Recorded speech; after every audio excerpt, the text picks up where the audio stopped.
Bienvenue dans Secrètes de recruteur, le podcast qui lève le voile sur les coulisses du recrutement. Je partage avec vous conseils pratiques, astuces concrètes et vérités de terrain pour transformer votre recherche d'emploi en succès. Préparez-vous à découvrir ce que les recruteurs ne disent pas toujours, mais que vous devez absolument savoir. Installez-vous, vos secrets de réussite commencent ici. Bienvenue pour cette nouvelle analyse approfondie.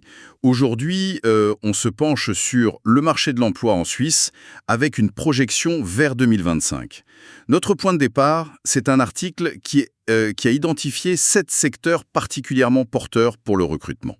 Notre mission, essayer de comprendre où sont les opportunités les plus intéressantes et puis quelles compétences feront vraiment la différence. On va explorer ça ensemble. Oui, c'est une démarche tout à fait pertinente. La Suisse, elle garde une attractivité indéniable pour les talents du monde entier. Et son marché du travail reste très dynamique malgré tout ce qui se passe au niveau mondial. Donc analyser les tendances actuelles, c'est crucial, que ce soit pour s'y positionner ou juste pour comprendre un peu les forces en jeu. Parfait. Alors, entrons dans le vif du sujet. On commence par un secteur incontournable, on en parle tout le temps. Les technologies de l'information, l'IT comme on dit.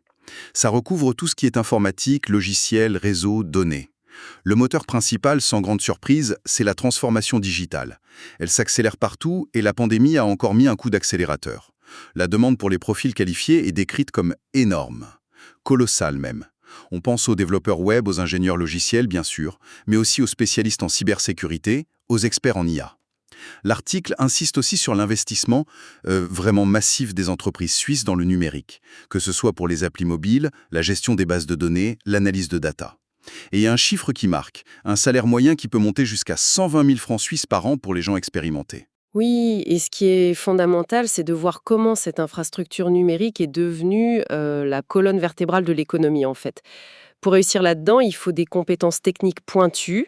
C'est indispensable. L'article mentionne des langages comme Python, JavaScript, des frameworks aussi. Ce sont des boîtes à outils logiciels comme React ou Angular. Et bien sûr, l'expertise dans le cloud. C'est essentiel. Maîtriser des plateformes comme AWS, Azure, Google Cloud. C'est devenu la base pour héberger les applications, gérer les données. On cherche aussi beaucoup de profils DevOps, ces personnes qui font le pont entre le développement et l'exploitation pour aller plus vite. Et la cybersécurité, ah là là, c'est un enjeu critique. Pas juste pour l'IT, pour tous les secteurs. Surtout la banque, la pharma, ils manipulent des données hyper sensibles. Du coup, ça crée des postes vraiment stratégiques avec de grosses responsabilités. Et il faut noter aussi la transversalité. Un bon analyste de données, un expert cyber, il peut bosser presque partout, dans tous les secteurs qu'on va voir. C'est une excellente transition justement. Vers le deuxième secteur clé, la santé. Là, les moteurs sont assez clairs. D'un côté, le vieillissement de la population, donc plus de besoins en soins. Et de l'autre, l'évolution constante des technologies, des pratiques médicales. La croissance est qualifiée d'exceptionnelle. Alors, qui recrute? Les hôpitaux, les cliniques évidemment, mais aussi les EMS, les établissements médico-sociaux pour personnes âgées ou dépendantes, et de plus en plus, les organismes de soins à domicile. Les profils, toujours les infirmiers, les aides-soignants, les médecins spécialistes, les thérapeutes. L'article souligne un point important, la stabilité de l'emploi dans ce secteur. C'est solide. Il parle même de mesures incitatives pour attirer des professionnels, y compris de l'étranger. Oui, et si on regarde un peu plus finement, on voit un accent mis sur les soins spécialisés, des domaines très demandeurs, comme la gériatrie, la psychiatrie, la réadaptation, les soins palliatifs aussi. Ce sont des domaines où il y a de vraies opportunités de carrière, de développement, souvent avec des formations continues à la clé. Et puis, il faut voir l'impact de l'innovation, c'est majeur. On parle de dispositifs médicaux toujours plus sophistiqués, mais aussi de l'essor de la télémédecine, les consultations à distance. Tout ça, ça transforme les métiers existants, mais ça en crée aussi de nouveaux. Des profils un peu hybrides qui doivent mêler compétences médicales et aisance technologique. Par exemple, des infirmiers qui coordonnent des parcours de soins digitaux ou des techniciens spécialisés dans la maintenance d'équipements connectés. Intéressant ces profils hybrides. Poursuivons.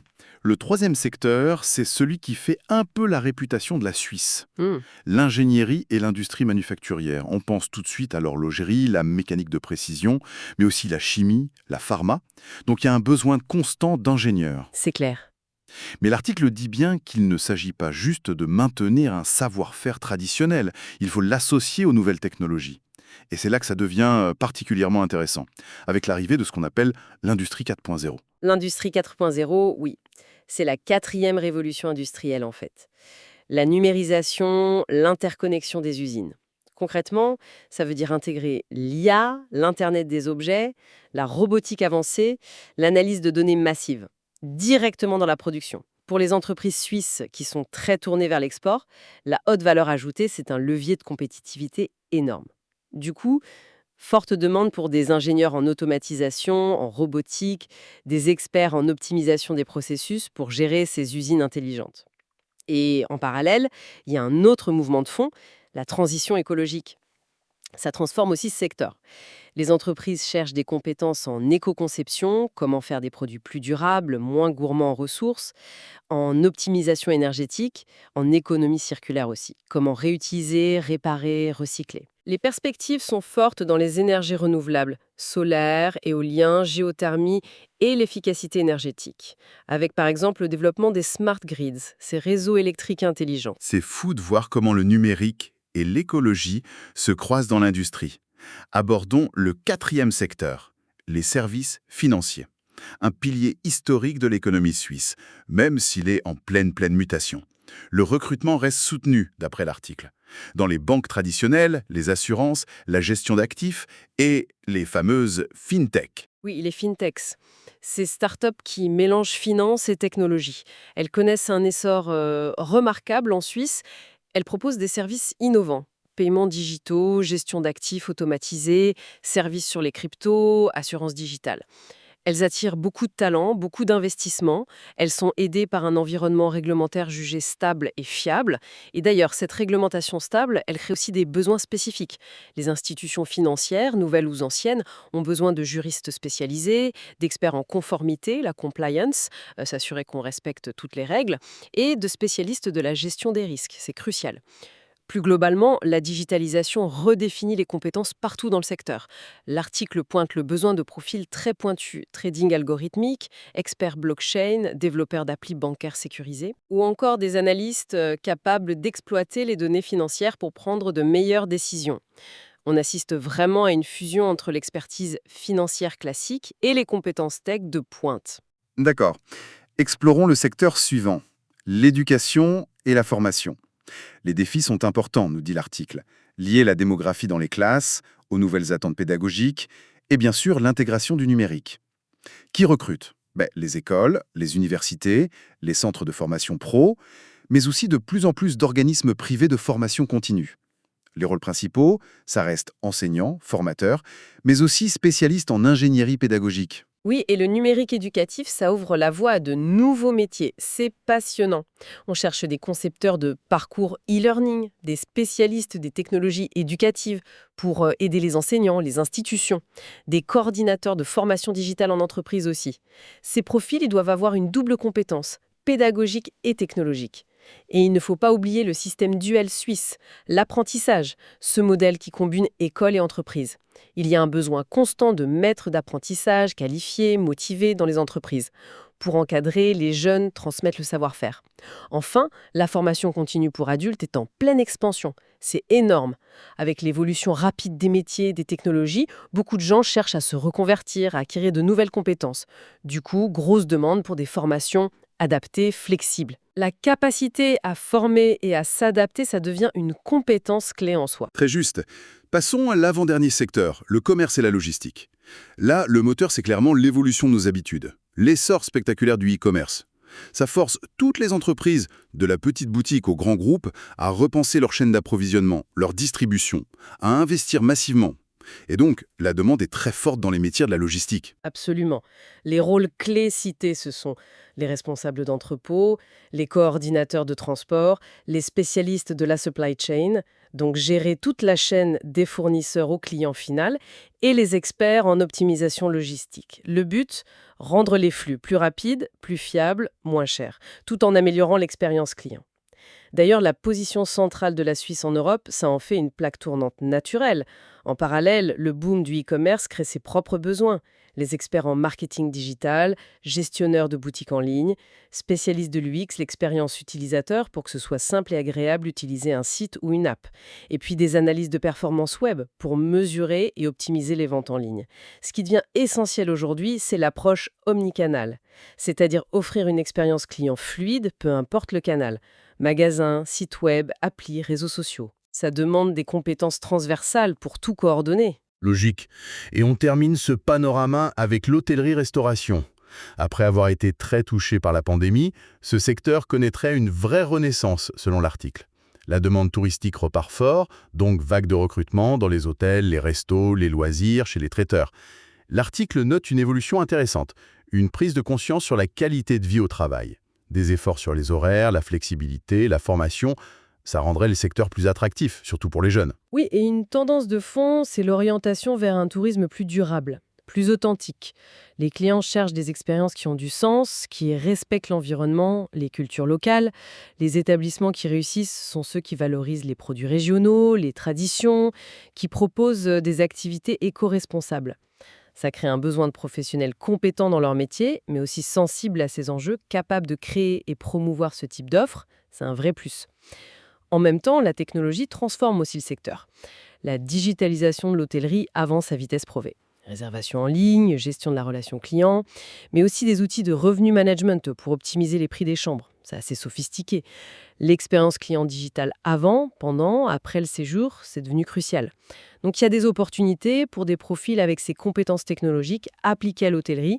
L'enjeu, c'est de trouver le bon équilibre entre le service humain haut de gamme, qui est une tradition forte en Suisse, et l'efficacité de la technologie. Très clair. Pour finir, l'article donnait quelques conseils plus généraux. Pour chercher un emploi en Suisse, il rappelait l'importance des langues. L'allemand, c'est souvent un gros atout en Suisse alémanique. L'anglais, c'est quasi indispensable dans beaucoup de domaines. L'adaptation de la candidature aussi. CV clair, concis, lettre de motivation vraiment personnalisée et valoriser l'expérience internationale si on en a une. Tout à fait. Et il faut absolument insister sur un point souvent mentionné pour le marché suisse, l'importance capitale du réseau, le networking. L'article l'évoque. Participer à des événements, adhérer à des associations pro, être actif sur LinkedIn. C'est souvent par là qu'on accède au fameux marché caché de l'emploi. Ces postes qui ne sont pas publiés, mais qui se pourvoient par cooptation, bouche à oreille. Développer son réseau, l'entretenir, c'est pas juste un plus, c'est essentiel pour multiplier ses chances en Suisse. Il s'agit de créer de vraies relations, s'intéresser aux autres, échanger, pas juste de collectionner des contacts. Bien. Alors, si on essaie de synthétiser tout ça, le tableau qui se dégage, c'est celui d'un marché suisse dynamique. Vraiment, en pleine transformation, mais qui offre des opportunités riches, variées, dans plein de secteurs. Alors, qu'est-ce que ça signifie pour quelqu'un qui s'y intéresse? Principalement, qu'il y a une multitude de parcours possibles. Qu'on soit technicien pointu, professionnel du soin, ingénieur innovant pour l'industrie ou l'environnement, ou expert de la relation client à l'ère digitale. Il y a de la place. Tout à fait. Et pour aller un peu plus loin, au-delà de 2025, il y a une question fondamentale qui émerge, je trouve, c'est comment l'interaction de plus en plus complexe entre l'innovation technologique, qui continue d'accélérer, l'IA générative par exemple, l'impératif de durabilité qui s'impose partout, et puis l'évolution nécessaire de nos compétences humaines, apprendre, collaborer, résoudre des problèmes complexes, comment tout ça va redéfinir en profondeur les carrières, les organisations en Suisse dans la prochaine décennie.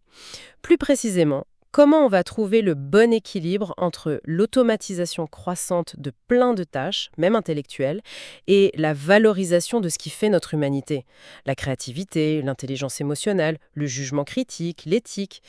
C'est ce nouvel équilibre qui dessinera vraiment le paysage professionnel de demain. Merci d'avoir écouté Secrets de recruteur.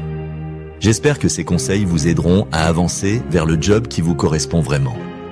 Pour retrouver encore plus d'astuces, de ressources et nos dernières opportunités, rendez-vous dès maintenant sur www.recrute-talent.fr. Et si ce podcast vous a plu, abonnez-vous et partagez-le autour de vous pour aider d'autres candidats. À très bientôt pour un nouvel épisode.